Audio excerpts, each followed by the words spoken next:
আসসালামু আলাইকুম এভরিওয়ান, সবাই ভালো আছেন। আজকে 10 তারিখ, এক্সাম শুরু হয়েছে এসএসসির। তো দেখতে পারতেছেন আমাদের পরীক্ষার্থীদের অভিভাবক সবাই তাদের সাথে আছে এবং তারা বাইরে এবং পরীক্ষার্থীরা সবাই প্রবেশ করছে। তো এদিকে আইন শৃঙ্খলা বাহিনী সবাই প্রস্তুত, যাতে কোনো রকম সমস্যা না হয়। দেখতে পারতেছেন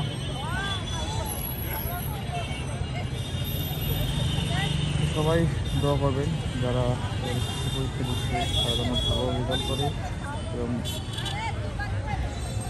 ভালো কিছু করতে পারে, তাদের জন্য সবাই দোয়া করবে ইনশাআল্লাহ। তো আমাদের সকলের